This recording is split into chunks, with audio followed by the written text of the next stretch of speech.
Vous aussi, vous avez l'impression qu'à la fin de vos journées, vous avez fait plein de choses, mais l'impression de finalement n'avoir rien fait. Ces journées, on est très très très occupé.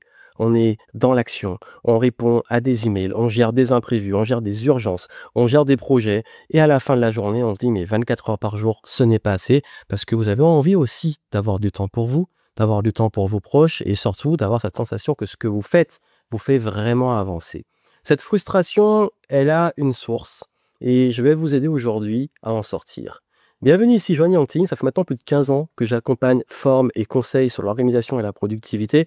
J'ai aussi créé des nouvelles méthodes pour s'organiser en fonction de son profil de personnalité et je sais à quel point cette problématique d'avoir l'impression de subir le temps et non pas de le contrôler est très forte chez beaucoup d'entre vous. Aujourd'hui, je vais répondre à une question qui m'est très souvent posée, c'est mais Johan, comment toi tu t'organises, comment tu fais pour gérer toutes ces casquettes, tous ces business, mais avoir en plus du temps pour lire, pour le sport, pour publier régulièrement sur les réseaux, etc. Parce que voilà, je partage beaucoup sur mes réseaux un peu le lifestyle, les activités, etc. Même si je travaille beaucoup, mais on me dit, mais avec tout ce que tu as comme activité, comment tu fais pour trouver ce temps?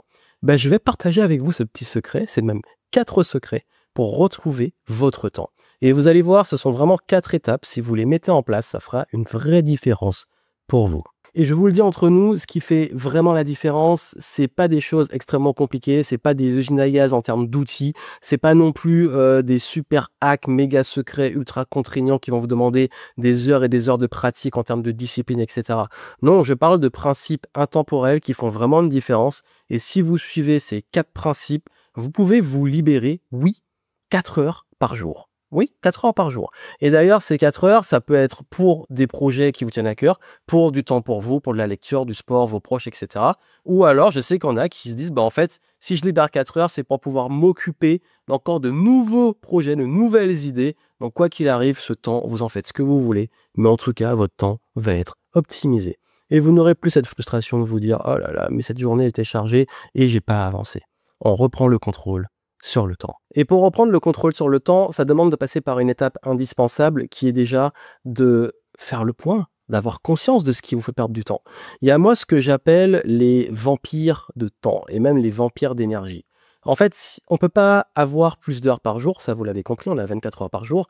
Par contre, si on veut les récupérer, il faut arrêter déjà de perdre ce qui nous gratte, ce qui nous vampirise ce temps et cette énergie. Que ce soit les notifications qui vous coupent constamment dans votre flow, que ça soit toutes ces journées où vous passez plus de temps sur des urgences et aussi à encaisser des imprévus qu'à construire sur le long terme. Mais il y a également aussi le syndrome d'avoir l'impression de passer son temps à éteindre des incendies, être en mode pompier et non pas être en mode construction. Ça veut dire qu'on essaie d'éviter les destructions, notamment sur son temps, au lieu de construire. C'est vraiment ce syndrome-là. Et si vous voulez l'éviter, il faut arrêter absolument de vous faire vampiriser. Quand je travaille avec mes clients en accompagnement, d'ailleurs si ça vous intéresse que je vous aide et vous conseille sur votre propre organisation, vous avez les infos en dessous pour prendre rendez-vous. En fait, ce qui se passe, c'est que la première chose que je fais, c'est un audit. Et on passe toujours par une étape de vraiment monitorer et voir ce qu'ils font de leur journée. Sur quoi ils passent du temps. Et je peux vous dire, dans la majorité des cas, ils se rendent même pas compte, et moi aussi, je ne me rendais pas compte avant de vraiment faire ce travail, du temps qu'on perd. Du temps qu'on perd, notamment, à tout le temps aller voir ses emails, à tout le temps aller voir sa messagerie, à répondre tout de suite, à être tout le temps disponible, à être tout le temps sur les notifications et qui vont nous couper et qu'on va regarder tout de suite quand elles arrivent, que ce soit des emails, des SMS, des WhatsApp, etc. À multiplier aussi les canaux de communication. Ça, c'est une erreur très fréquente. C'est-à-dire que vous êtes joignable, que ce soit sur Instagram, sur LinkedIn, sur WhatsApp, par téléphone, etc. Et ça arrive de partout. Même en interne, quand vous avez une équipe, que vous soyez dirigeant ou que vous travaillez avec une équipe, tout le temps couper les autres, les solliciter, avoir des réunions stériles. Tout ça, c'est un gouffre à temps. Et je vous dis, à chaque fois, on les coche. Et je me rends compte que c'est à cause de ça, dans la majorité des cas, qu'il y a déjà des heures par jour qui sont perdues. Et si ce n'est pas du temps brut, c'est aussi du temps qui n'est pas consacré. Parce que quand vous êtes interrompu par ça, qu'est-ce qui se passe? Vous n'êtes jamais concentré, vous n'êtes jamais pleinement dans une tâche, vous n'allez pas au bout des choses. Ou alors vous oubliez des choses. Et pareil, des oublis administratifs, oublis de factures, oublis de répondre, etc., qui peuvent, en plus, coûter cher. Cette première phase, en fait, elle nécessite de sortir du mode réactif. Si vous n'êtes pas au contrôle de vos journées, c'est parce que vos journées sont des journées réactives et non pas proactives. Vous passez plus de temps à réagir à tout ce qui se passe dans votre environnement qu'à créer, qu'à agir, qu'à être dans des choses plus profondes qui construisent sur le long terme.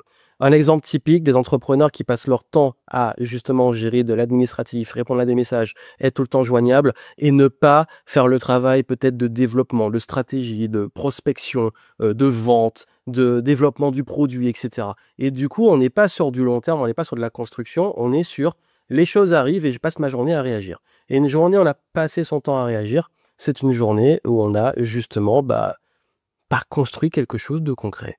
Et ça, il est extrêmement important de faire ce pivot, d'auditer, d'alléger et de retirer ces pertes de temps et surtout de sortir de ce mode réactif, d'arrêter de dire oui à tout, donc d'apprendre à dire non, à se mettre des limites et à retrouver des temps de concentration et de construction sur le long terme. Je ne dis pas que vous n'allez plus réagir ni traiter des emails de communication, c'est juste qu'on va mieux les cadrer pour ne plus que ça soit quelque chose qui arrive, que vous subissez, et quelque chose que vous décidez de gérer, que vous filtrez, et c'est vraiment un changement de posture.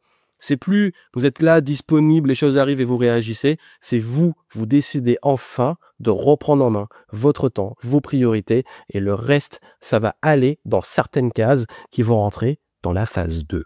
Et la phase 2, ça nécessite de enfin, s'il vous plaît, reprendre le contrôle en priorisant.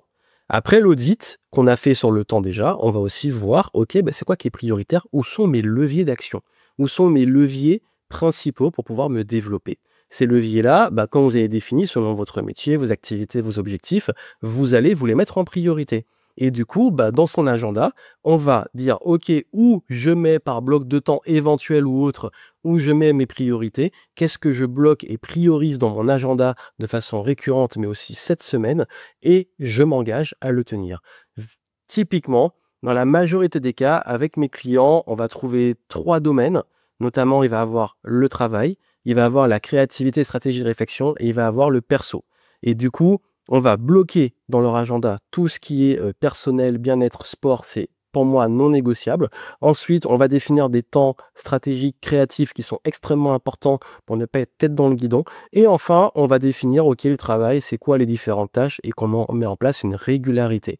Et ça, on va pouvoir réussir à le compresser, l'optimiser, suivre le fameux flow, les rythmes d'énergie, et tout ça va se caler sur l'agenda. Et moi, c'est ce que j'ai mis en place. Alors, rien qu'avec ces 2 premiers principes, le fait d'arrêter de perdre du temps et d'être en mode réactif, et le fait aussi de pouvoir me mettre justement ce que j'appelle moi des semaines types, des semaines idéales, ça fait une énorme différence sur le fait de pouvoir une capacité à tout gérer. Parce que pourquoi on gère tout ? Parce qu'on sait ce qui est prioritaire, on sait ce qu'on doit gérer, et du coup, on se le met en priorité, on s'organise pour. C'est plus on se dit, j'espère avoir le temps, c'est je décide d'avoir le temps et je le mets en place. Et quand le cadre comme ça, il est en place, c'est ce qu'on appelle la structure, on passe à la phase 3 qui va être standardisé et automatisé. Parce que quand on sait ce qui est récurrent et ce qu'on met en place, là, oui, standardiser, c'est mettre en place des process, des routines, des habitudes, sur le plan personnel, sur le plan business. Comme je dis souvent, ce qui compte dans un business, ce ne sont pas les objectifs, ce sont les systèmes. C'est ce qui est répétitif, c'est ce qui est récurrent.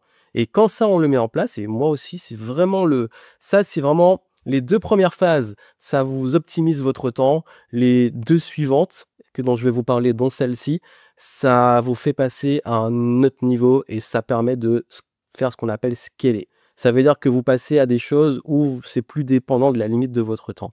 Et pour ça, typiquement, il faut d'abord mettre en place des process pour optimiser le temps pour vous ou peut-être les gens qui sont autour de vous. Et ensuite, automatiser. Commencer à voir qu'est-ce qu'on peut automatiser, qu'est-ce qui peut être justement systémisé, parce que ça ne mérite pas que vous passiez 10 ans dessus. Typiquement, moi, dans mon activité, il y a plein de choses qui sont automatisées, certaines réponses, certaines relances, des rappels, etc. J'ai aussi automatisé une grosse partie de mon business en termes de structure parce qu'en fait, il y a des choses qui ne nécessitent pas que je sois là parce qu'une fois que le process est en place et qu'on peut le dupliquer, voilà, pareil pour même mes ventes de programmes en ligne, c'est automatisé. Ça veut dire qu'il y a une partie un peu manuelle quand j'en fais la promotion, etc., où j'envoie des emails ou qu'on fait des campagnes, mais derrière, quand les gens y payent, il y a une automatisation qui donne l'accès aux produits, ils ont accès aux produits, ils ont en prendre leurs nouvelles, etc. Ça envoie un message à l'assistante qui va les contacter au bout de quelques jours pour prendre des nouvelles. Bref, tout ça, c'est processé. Et donc, c'est ça qui fait la différence, c'est qu'on n'est plus dans cette dynamique à chaque fois. de chercher à réinventer la roue, à se dire qu'est-ce que je fais, c'est qu'on est dans un système qui tourne, qu'on optimise, qu'on automatise. Et la phase 4, ce qui ne peut pas être automatisable, on va le déléguer parce que vous ne pouvez pas tout porter. Et souvent, on n'arrive pas à tout gérer parce qu'on veut tout gérer seul. Donc c'est là justement qu'on comprend qu'on a standardisé, qu'on a les process, c'est plus facile de les déléguer à quelqu'un. Quand on a standardisé les process, c'est plus facile de se dire, OK, qu'est-ce qu'on peut automatiser? C'est plus facile aussi de dire à quelqu'un comment il peut travailler efficacement en respectant des process et qu'est-ce qu'il peut automatiser ou faire levier, par exemple, avec des IA ou de la documentation. Tout ça, c'est ce qui fait une vraie différence. Donc, vous avez vu, très souvent, dans la gestion du temps, on va tout de suite chercher des outils, on va tout de suite chercher les hacks, les méthodes, mais on ne prend pas le temps d'auditer vraiment sur quoi on passe son temps et qu'est-ce qui nous en fait perdre. On ne prend pas le temps de créer en fait une structure, une semaine type, un rythme, une planification qui nous permet de nous mettre sur nos priorités et savoir comment on va structurer nos semaines et reprendre le contrôle et non pas subir. On ne prend pas le temps de se dire, OK, à partir de ça, qu'est-ce qu'on peut standardiser, automatiser et enfin déléguer. Mais en fait, c'est ce processus-là qui vous permet de pouvoir passer à un autre niveau. Et c'est ça qui me permet, moi, aujourd'hui, de tout gérer. C'est que je vais régulièrement, généralement tous les trimestres, faire l'audit de mon temps, sur quoi on perd du temps, qu'est-ce qui est pertinent, qu'est-ce qui n'est pas pertinent, et réévaluer les choses. Ensuite, définir les priorités, la planification, objectif du trimestre, et ensuite, mettre en place les process. Il y en a beaucoup qui tournent déjà, d'autres qu'on va optimiser, améliorer. Des fois, on va se dire, il y a un nouveau projet, comment on optimise ça et qu'est-ce qu'on peut déléguer, etc. En fait, c'est toujours le même processus. Et ce processus-là, vous devez l'avoir en place et vous devez le suivre. Je vous invite donc à le faire de votre côté, vous pouvez faire par vous-même. Si vous voulez être accompagné, aidé, conseillé dans l'organisation, qu'on voit ça ensemble et je vois comment je peux vous aider, vous pouvez prendre rendez-vous en dessous et voir comment on peut mettre ça en place, ça soit sur une session flash ou un accompagnement selon vos besoins. Et puis très récemment, j'ai lancé une grosse nouveauté pour vous aider justement à libérer votre temps, votre esprit et votre agenda. C'est un programme ultra actionnable et surtout extrêmement pratique qui est sous forme justement de checklist où vous avez justement une checklist de tout ce qu'il faut mettre en place sur le plan, on va dire, perso, général, pro et sur le plan business, parce qu'il y a deux formules, une formule perso, une formule business. Et là, en fait, c'est extrêmement simple. On va auditer votre organisation, ensuite définir chaque étape qui va vous aider. Et ces étapes-là, sur la checklist, on a tout ce qui va être le récurrent, etc. et gérer les imprévus, l'organisation générale, la planification. Il y a un point sur les communications, les emails, etc. Il y a les points sur les communications directes, la messagerie et tout, comment l'optimiser. Il y a un point sur comment gérer les imprévus et la charge mentale pour pouvoir vous alléger. Comment également prioriser et maintenir l'énergie. L'administratif et la gestion pour ceux qui détestent ça. Et enfin, tout ce qui est obligations et logistique perso, notamment le foyer, etc. Donc vous avez vu, ça c'est vraiment la première checklist. Et la deuxième, c'est sur le business, où là, il y a la revalorisation du temps, comment piloter le business, les communications internes avec vos équipes, communication externe et justement tout ce qui est prospection, création de contenu sur les réseaux, etc. J'aborde plein de conseils pour optimiser votre temps, tout ce qui est lié à la prospection et relations clients, et également comment prioriser votre énergie, l'administratif et la gestion sur le plan business, pour ceux qui en perdent du temps, et maintenir l'équilibre pro-perso. Ce sont les catégories de checklist où vous avez des choses que vous mettez en place une fois pour certaines et pour d'autres que vous mettez en place de façon régulière. Vous libérez votre agenda et vous libérez jusqu'à 20 heures par semaine. Donc si la méthode vous intéresse, vous avez justement les checklists que vous pouvez recevoir avec des vidéos, je vous explique tout. On est sur du pratique, c'est pas une formation, c'est vraiment un programme actionnable parce que je sais que beaucoup d'entre vous n'ont déjà pas le temps. C'est vraiment pour ceux qui n'ont pas le temps et qui veulent retrouver le temps. C'est très complémentaire à tout ce que je propose. Voilà, vous avez les deux checklists. Vous suivez les vidéos et j'explique. Après les checklists, vous pouvez le faire régulièrement pour pouvoir auditer et recalibrer le temps. Vous avez toutes les infos. Vous avez les deux liens pour la formule perso et la formule business. La business a tout ce qu'il y a dans la perso.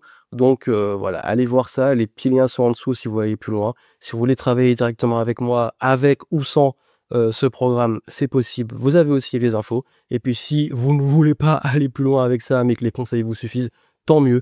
En tout cas, vous avez les éléments et les 4 phases pour pouvoir justement retrouver ce temps, cette énergie pour tout gérer. Et je vous dis, oui, c'est possible. Le tout, c'est d'avoir la bonne structure, les bons systèmes et la bonne organisation. Et là, vous n'avez plus de limites. Surtout quand on arrive sur les standards automatisation et à la partie délégation, en fait, là, vous passez à d'autres niveaux qui ne dépendent plus de votre temps et c'est là que vous laissez de la place pour vous, pour du temps, pour de la lecture, du plaisir, la famille, et cetera ou pour les projets ou les 2. À vous de voir, je vous souhaite plein de succès et je vous dis à très bientôt.